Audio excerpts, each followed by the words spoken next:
2026 বিধানসভা নির্বাচনকে সামনে রেখে উধারবন্দের বিধায়ক মিহিরকান্তি সোমকে পুনরায় প্রার্থী করার দাবিতে নাগরিক সভা। রবিবার বিকেলে উধারবন্দ বাজার এলাকার এক বিবাহ ভবনে স্থানীয় নাগরিকদের উদ্যোগে আয়োজিত হয় এই সভা। বক্তারা বলেন, কংগ্রেস আমলে উধারবন্দের অবস্থা ছিল বেহাল।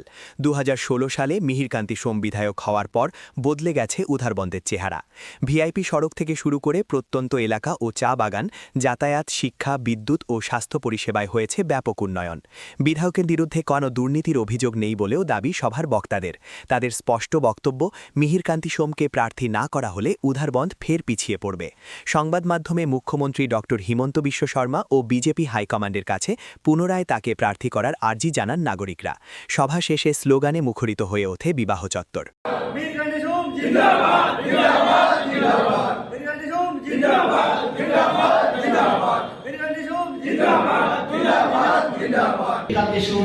জিতলেই আমাদের কি, আর যদি টিকিট না পেলে আমাদের কি?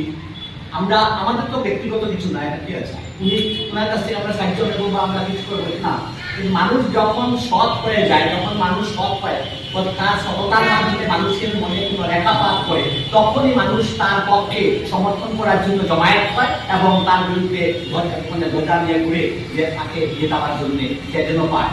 এটা ব্যক্তি স্বার্থ নয়, মানে সামগ্রিক স্বার্থ, সমষ্টিগত স্বার্থ, সমষ্টিগত মানুষের উদ্দেশ্যকে চরিতার্থ করার যে মনোভাব, সেই বাসনা নিয়ে আমরা এখানে এসেছি। আমাদের উদাহরণ তথা উদাহরণে যত বাগান এবং গ্রামে গঞ্জে উজ্জ্বল হয়ে আছে। আজকে যেহেতু আমাদের প্রয়োজন ওনার জন্য দাবি করা যে আমরা যদি আজকে আমাদের বিধায়ককে হারিয়ে দিই, তাহলে ভবিষ্যতে আমাদের উদাহরণে ক্ষতি হবে।